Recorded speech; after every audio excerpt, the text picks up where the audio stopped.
Franco-camerounaise, la fondatrice d'Uriel Group, elle accompagne la diaspora dans la réalisation de leurs projets immobiliers en Afrique. Mireille Lebouleur, l'invitée Believe in Africa. À tout de suite. Mesdames et messieurs, bienvenue. Vous regardez Believe in Africa. Notre invité est sur ce plateau. Merci pour votre présence. Merci à vous pour l'invitation. Merci. Pouvez-vous, s'il vous plaît, vous présenter en quelques phrases auprès de nos téléspectateurs? Alors, je suis Mireille Lebouleur, donc franco-camerounaise, comme vous l'avez indiqué. J'habite en France. Je suis maman de 2 enfants. Je suis passionnée par la pierre, passionnée également par l'aviation et je suis ravie d'être là. Vous avez quitté le Cameroun à l'âge de 4 ans avec vos parents qui s'installaient en France? C'est bien ça. Ça vous manque pas le Cameroun? Tout le temps. Tout le temps. Alors, hôtesse de l'air avec la compagnie Corsair en France, ça fait combien d'années d'expérience? 23 ans maintenant. Quand même. Est-ce que vous pouvez partager avec nous un beau moment dans l'aviation? Dans l'aviation, alors un bon moment, c'est toutes ces personnes que je rencontre lorsque je suis dans ma cabine. Je trouve que c'est une chance de pouvoir dans un seul, sur quelques heures, avoir 300 personnes, 300 possibilités d'histoire avec des personnes. Donc j'en ai vécu des scènes un peu plus touchantes, des parents, avec enfants. Enfin, il y a toujours une histoire à travers chaque vol. Une mauvaise expérience? Des mauvaises expériences aussi. J'ai eu... Une en particulier? Oui, un passager que j'avais accueilli, mais vraiment très chaleureusement, qui venait avec son fils et sa femme, et il est décédé pendant le vol. Et là, ça a été très dur. On a dû faire un déroutement. Il a fallu calmer le fils. Ça a été dur. Et voilà. Donc c'est aussi ça l'aviation civile, c'est cette réalité, ouais. C'est cette relation humaine et voilà. J'imagine. Ouais. Vous êtes coach certifié en immobilier. Vous êtes engagée comme agent immobilière il y a quelques années. Comment est-ce que vous êtes retrouvée étant hôtesse de l'air en parallèle, agent immobilier? Voilà. Comment ça s'explique? Alors, déjà, la pierre, c'est une véritable passion. J'ai commencé moi-même à investir assez jeune. J'ai acheté mon premier appartement à 22 ans. J'ai tout de suite compris que le levier bancaire et le levier de l'immobilier était vraiment une niche sur laquelle on pouvait vraiment s'investir. J'ai commencé par accompagner mon oncle, ma famille autour de moi, à leur dire allez-y, on ne peut pas rester locataire. Et c'est à la revente de ce premier bien, lors d'un pic immobilier où j'ai eu une plus-value assez conséquente, où j'ai compris que non, la pierre, c'est... Voilà. Et donc, je continuais à accompagner mon entourage, après mes collègues de travail sur certains vols qui venaient avec des projets.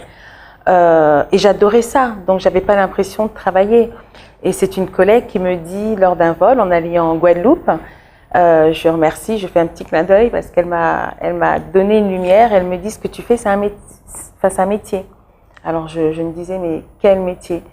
Donc c'est comme ça que je décide d'accompagner le maximum de personnes et d'ouvrir le cabinet. Et je me tourne automatiquement vers la diaspora, vers ma communauté. Wow. Au Cameroun, nous avons un type d'agent immobilier qu'on appelle communément les démarcheurs. Ça, c'est vraiment de manière informelle. On les appelle les démarcheurs. Donc, ce sont des personnes qui nous accompagnent, qui trouvent un appartement pour vous, etc. Est-ce que, à votre avis, c'est vrai que vous êtes en France, est-ce qu'on peut en faire un métier en bonne et due forme au Cameroun? Un métier assez crédible, agent immobilier? Complètement. Complètement. Je pense que tout ce qu'on peut faire dans la vie, on peut le rendre crédible. Tout dépend de la valeur qu'on y apporte, le sérieux, la rigueur, et tout peut être crédible. Après, je pense qu'ici, il faudrait peut-être cadrer un peu plus les choses, peut-être une loi. Enfin, en France, par exemple, on est régi sous la loi OK qui cadre ce métier. Voilà. Donc, il faudrait que ce soit encadré. Il faudrait que ce soit encadré. Mais avant que l'encadrement arrive, vraiment, si chaque personne, en faisant son métier, y met du sérieux, il peut créer ce cadre et cette conformité. Vous êtes la fondatrice et la présidente d'Uriel Group. Comment est-ce que ce groupe voit le jour? Alors, ce groupe voit le jour vraiment très progressivement. Quand j'ai commencé à accompagner, j'avais un tout petit cabinet à Neuilly-sur-Seine où je recevais individuellement des personnes. J'ai commencé à travailler déjà mon réseau de partenaires. Tout à l'heure, on parlait du métier d'agent immobilier qui consiste à trouver des biens et à le vendre. Je l'ai fait, j'ai voulu apprendre. Donc, j'ai travaillé en tant qu'agent immobilier. Et personnellement, je n'ai pas aimé ce côté du métier, que je ne critique absolument pas. Est-ce qu'on peut savoir pourquoi? Parce que en France, en tout cas, agent immobilier, il y a une notion un peu de requin. C'est-à-dire, on a un bien, on veut à tout prix le vendre. Donc, est-ce qu'on s'intéresse, est-ce qu'on se pose la question, est-ce que ce bien correspond au client qui vient vers nous? Donc, c'est vraiment cet aspect qui m'a dérangée. Donc, en ouvrant ce cabinet, je voulais surtout pas être une agence. Donc, je suis un cabinet d'accompagnement. Donc, c'est un centre d'intérêt dédié à la diaspora où on détermine les stratégies, on écoute la personne, on tient compte de son histoire, de sa situation personnelle, financière. Et à partir de là, on met en place une stratégie ensemble. Donc, comment est venu Uriel Group? Progressivement. D'abord, travailler un large panel de partenaires fiables, Absolument, permettant de pouvoir répondre à la problématique de chaque personne. Donc je suis assez contente aujourd'hui de pouvoir avoir ce nombre de partenaires, aussi bien dans le domaine bancaire, parce que c'est quand même le nerf de la guerre, pouvoir financer les projets de mes clients, aussi bien architectes et constructeurs, assurance, enfin vraiment. Vous accompagnez la diaspora dans la réalisation de leurs projets d'investissement. C'est comment ça. Alors, sur deux pôles. Nous avons un premier pôle qui s'appelle Immo Rentabilité. Donc là, c'est permettre à la diaspora de s'enrichir avec la pierre. Comme je disais tout à l'heure, avec un CDI, on peut faire énormément de choses. Donc, j'essaye de les amener à créer cette richesse avec l'argent des autres, comme je leur dis souvent. Donc, on essaie de comprendre d'abord quel type d'investisseurs ils sont. Est-ce qu'ils veulent constituer un patrimoine à léguer à leurs enfants? Est-ce qu'ils veulent un complément de revenus? On met la stratégie en place.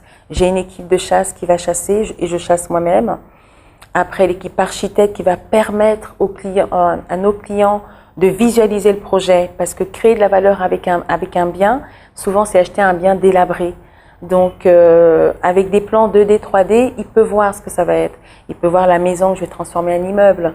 Il peut voir le hangar que je vais découper en studio. C'est vous-même qui le faites? Oui. Wow. Voilà. Mais ça, c'est pas un métier d'architecte?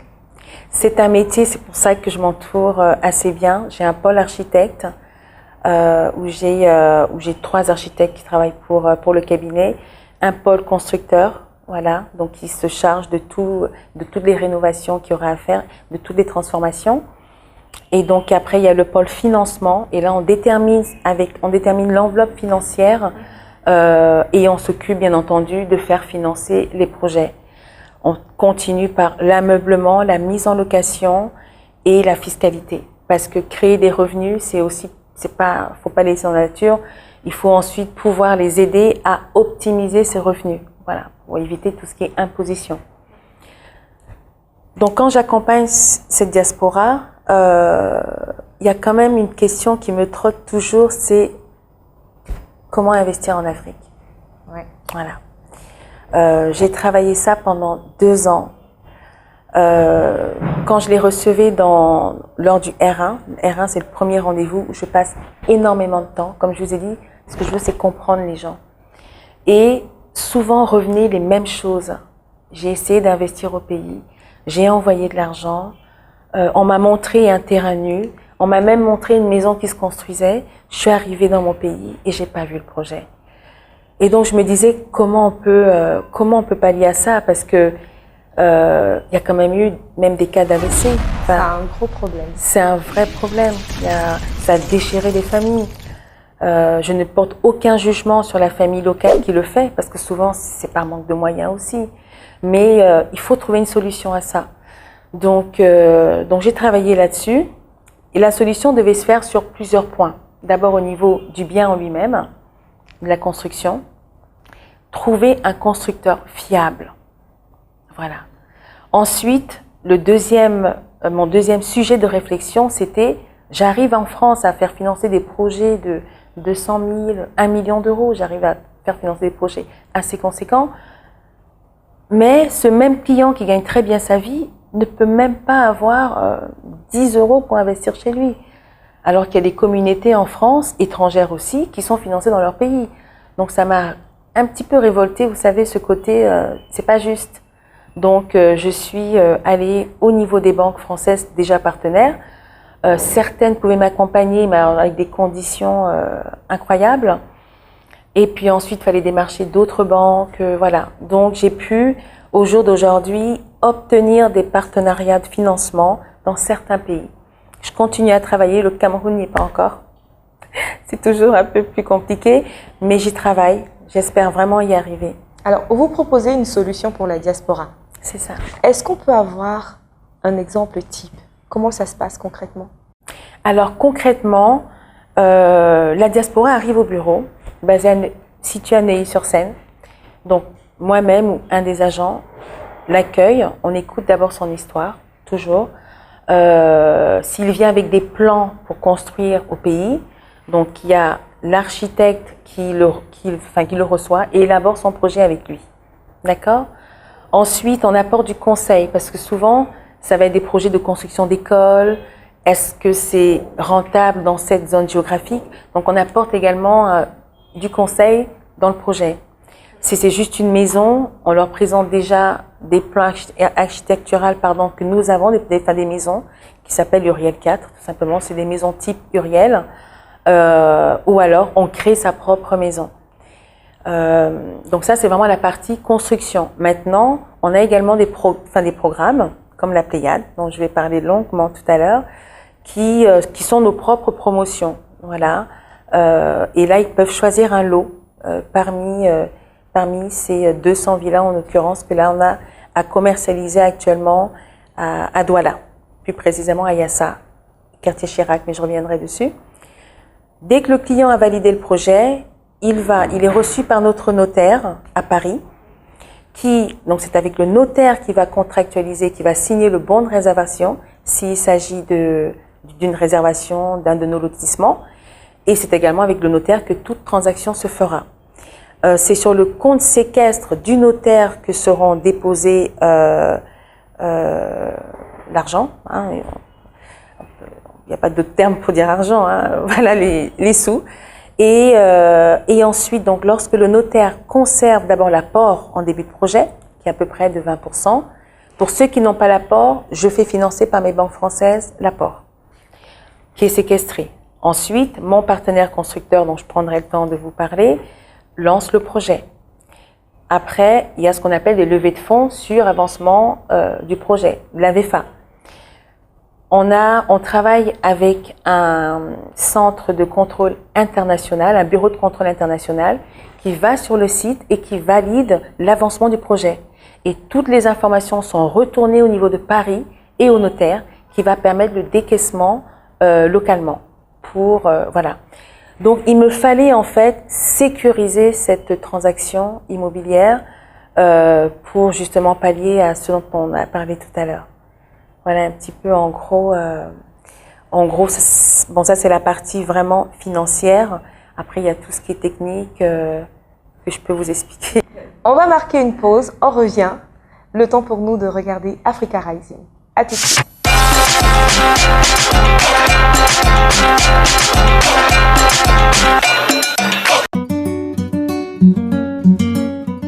Au Calme est une nouvelle plateforme multiservice qui facilite la vie des habitants au Burkina Faso. Un service web et mobile qui permettra désormais de commander des repas, des produits cosmétiques, des services pharmaceutiques et même un taxi ou une moto pour un besoin de transport. Il suffit de sélectionner le service souhaité et fournir des détails sur votre localisation en vous connectant sur leur plateforme. Choisir un service, effectuer vos achats en un clic. Aurela Loukebana, une étudiante congolaise en arts plastiques à l'Académie de Beaux-Arts à Kinshasa. Elle est passionnée de la peinture depuis son enfance malgré son statut d'étudiante. Rien ne l'empêchera de réaliser son rêve. Un travail remarquable, le professionnalisme au rendez-vous. Elle propose ses services aux entreprises et aux particuliers. Son rêve, devenir une grande influenceuse et proposer ses services dans toute l'Afrique et voyager à travers le monde. Bonjour, je suis Natacha Tchebetiou, je suis la promotrice du projet Dantou. Il s'agit de la commercialisation des emballages cadeaux avec des designs inspirés de tissus africains. Dantou vient du Medumba, une langue parlée à l'Ouest Cameroun et signifie cadeau au présent. Et à travers cette marque, nous souhaitons d'une part valoriser notre culture et d'autre part, nous souhaitons apporter une touche d'originalité aux cadeaux de nos clients. Alors, nous avons dans notre stock les papiers cadeaux, d'abord au motif Togo, Quinté, Bogolan, le Ndop, le raffia et l'épi. Et tout nouveau, nous avons aussi des boîtes cadeaux motifs Ndop, Quinté, Bogolan, Togo et raffia. Alors, les emballages cadeaux sont disponibles pour le moment en Union européenne et ils seront disponibles très bientôt au Cameroun en décembre. Oui, ils seront disponibles en décembre. Vous pouvez nous suivre sur nos réseaux sociaux, sur Facebook et Instagram, dans tout. Et aussi, vous pouvez acheter les emballages sur notre boutique en ligne. Merci.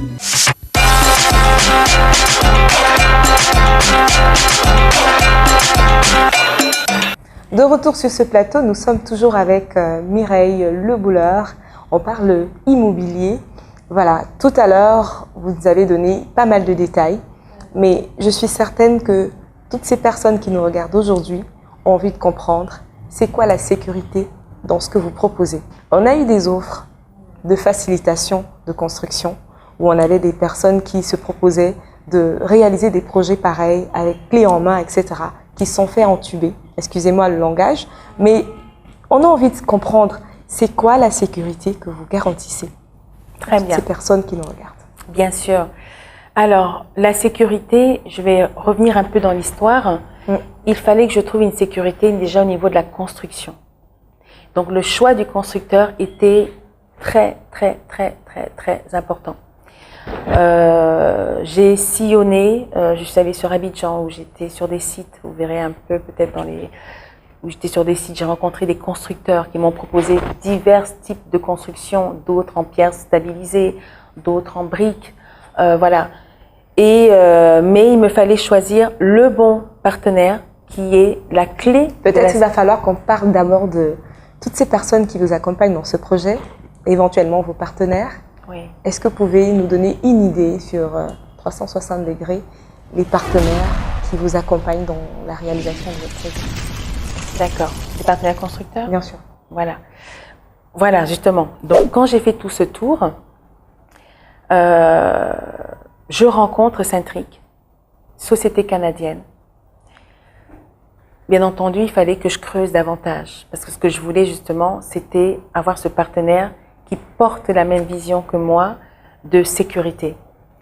J'ai aimé cette rigueur canadienne déjà. C'est une société qui existe depuis, c'est vieux comme le monde, déjà au Canada et implantée aujourd'hui au Cameroun. Lorsque je les rencontre, déjà la technique est une sécurité déjà. Leur technique de construction, pour moi, elle répondait véritablement à une problématique que l'on a ici au Cameroun, en Afrique. On a un fort taux d'humidité de 75%, donc il fallait que je trouve une sécurité aussi bien dans la transaction que dans le bien lui-même. Donc dans le bien lui-même, c'est offrir un bien qui a une durée de vie, qui ne nécessite pas des repeintes de façade sans arrêt. Donc au Canada, on a des températures allant jusqu'à moins 55%. Alors je me suis dit, si ce type de construction lutte contre ce grand froid, il est capable de lutter contre notre forte d'humidité, contre nos chaleurs et autres. Je suis venue il y a plusieurs mois visiter leur maison témoin qui existe depuis plus de 7 ans. Je me suis assise à l'intérieur et je me suis dit waouh, il y avait une véritable fraîcheur, rien n'était allumé. Donc ça veut dire que leur technique de construction, qui est simplement l'utilisation de polyester, dans lequel est coulé du béton armé, permet une isolation totale de l'humidité, de la chaleur. Donc il y a une économie en plus en termes de consommation énergétique, puisque la fraîcheur est conservée dans la maison. Donc, sur un point déjà sécuritaire, j'offrais un produit sécurisé à mon client. D'accord? Après, c'était le temps de construction qu'ils avaient. Ça m'a fasciné d'être capable de construire une maison de plein pied en 14 jours, être capable de construire une maison R+2 R+1 pardon, en 2 mois. Quand même. Donc là, j'étais capable de dire à mon client de la diaspora, viens en vacances, passe un bon moment et repars avec tes clés. Alors, quand on entend en 14 jours, en 2 mois, on pense quitte. Mais là, ce que je tiens vraiment à spécifier, c'est qu'on parle de béton armé. Donc, ce dont je vous parlais qui est coulé dans le fuselage, je mélange les largos avec l'avion, là je suis retombée dans l'aviation, donc qui est coulé dans la structure de la maison, c'est du béton armé. On sait tous que du béton armé, c'est ce qu'il y a de plus de solide en termes de construction. Un bulldozer ne pourrait pas transpercer. Donc voilà encore une autre sécurité par rapport à la construction. Qu'est-ce qu'il en est de la sécurité financière? Et la sécurité, je suis certaine qui sont un peu plus préoccupées par la sécurité financière. La sécurité financière, c'est que l'argent ne transite ni par le cabinet Uriel, ni par mon partenaire constructeur. Jusqu'aujourd'hui, les promoteurs, les constructeurs, ils recevaient les fonds des clients directement sur leur compte. J'ai pas voulu prendre cette responsabilité à Paris. Je veux pouvoir dormir sur mes deux, d'accord? Donc, j'ai fait ce qu'il y a de plus simple et sécuritaire, c'est travailler avec un cabinet notarial qui, lui, est habilité par son compte séquestre, c'est pour ça qu'on appelle ça un compte séquestre, à séquestrer les fonds et à les décaisser lorsque l'aval a été donné. Et là, l'aval est donné par ce bureau de contrôle international qui est basé en Suisse. C'est un cabinet, c'est un bureau qui existe dans toute l'Afrique et c'est eux qui valident en fait les points d'avancement, qui valident si le cahier de charge a été respecté, donnent l'information au niveau de mon cabinet qui est transcrit bien entendu au niveau du notaire et c'est le notaire qui fait le décaissement de fonds, mais qui n'arrive pas tout de suite chez le constructeur, qui arrive chez un autre notaire localement désigné et ensuite chez le constructeur. S'investir dans l'immobilier, accompagner des gens, c'est les rassurer que ce que vous allez investir, voilà ce que vous allez avoir demain. Est-ce que quelque part, dans tout ça, vous avez quelques petits problèmes que vous rencontrez dans ce secteur? Honnêtement, pour l'instant, non. Pourquoi non? Parce que je vais pas à pas. D'accord? Je suis sollicitée pour la Côte d'Ivoire, je freine pour la Côte d'Ivoire. Je suis sollicitée pour le Sénégal, je freine pour l'instant aussi. Je me concentre ici. Je ne rencontre pas de difficultés parce que je fais étape par étape. Je ne rencontre pas de difficultés aussi parce que mon partenaire, il a le même, il a le même niveau d'exigence que moi. C'est-à-dire que le mobilier, j'ai parcouru plusieurs grandes maisons pour être sûr que la qualité des mobiliers soit vraiment à la hauteur du produit que l'on propose.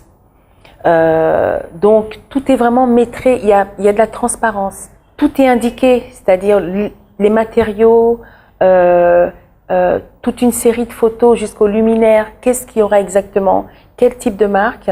Et quand on choisit les meilleures marques, on se rassure soi-même. Donc, c'est pour ça que je me sens pas trop en difficulté, parce que on mise sur l'excellence, quoi. Voilà, c'est ça. D'accord. En tout cas, merci pour tous ces détails. Alors, ça va faire des années que vous vivez en France. Vous êtes parti à l'âge de 4 ans. Vous êtes une personne aujourd'hui qui vit. Vous êtes de la diaspora. Est-ce que, quelque part, on pourrait avoir votre avis? Parce que aujourd'hui, on observe ce phénomène de fuite de cerveau. Donc, on a des jeunes qui, tous les jours, partent du Cameroun, voire de l'Afrique, vers l'Occident. Comment est-ce que, d'après vous, on pourrait les inciter à revenir en terre natale et s'investir? Ouais. Écoutez, c'est un sujet qui me touche énormément. Et c'est pour ça que j'en profite pour faire un clin d'œil à votre émission. Parce que vraiment, ça permet... En fait, il faudrait que tout le monde mette le pied à l'étrier. Vous voyez ce que je veux dire? Aujourd'hui, je viens dans l'immobilier, mais vous avez reçu tellement de personnes qui font pour l'Afrique. C'est toutes ces personnes qui sont en train de faire qui va permettre que localement, on va offrir quelque chose de stable à ces enfants. Donc, je pense que la solution, elle vient de nous. La solution, elle vient de cette diaspora aussi. Donc, quand j'accompagne la diaspora à investir ici, c'est pas qu'une maison que je suis en train de leur construire. Je leur permets d'être installés localement dans un quartier, d'avoir une vie locale, de croiser des voisins, de croiser des enfants. Certains sont dentistes, ils vont vouloir ouvrir un cabinet dentaire. Certains sont... On a pas mal d'ingénieurs aussi. Hein. Il y a pas mal d'ingénieurs. Donc, vous voyez, quand ils sont à l'hôtel et qu'ils reprennent l'avion, ils n'ont pas cette réalité-là. Donc, je pense que avec l'immobilier que je suis en train de faire, une autre personne que je vois dans vos émissions de nombreux projets. Donc, c'est toutes ces personnes qui osent arriver et faire les choses, qui vont permettre à nos enfants d'avoir du travail. Mais comment est-ce qu'au niveau local, on pourrait réellement les mettre à contribution? Qu'est-ce qu'on devrait faire, nous? Ce qu'on devrait faire, je parle déjà dans l'immobilier, d'accord? Les chiffres parlent. Je reviens d'abord sur une notion de chiffres qui fait que cette situation, pour moi, elle n'est pas normale. Aujourd'hui, la diaspora envoie en Afrique 68 milliards de dollars en Afrique. Au Cameroun, 278 millions de dollars. Je prends pour mon cas, 58% est destiné à l'immobilier. À cause de tous ces problèmes qu'on a cités au début, beaucoup de projets n'ont pas abouti. Comment on peut faire déjà? Donc, ça veut dire qu'il y a ces moyens financiers. Il y a cette manne financière qui arrive. Donc, toutes ces personnes qui mettent un business en place, moi par exemple dans l'immobilier, en les accompagnant ici, leur permettent d'avoir un bien en immobilier, cette vie locale va forcément les inciter à créer un commerce, à créer une école, à créer un centre de formation, parce qu'ils sont confrontés à ce voisinage, aux difficultés. Vous voyez? Donc je pense que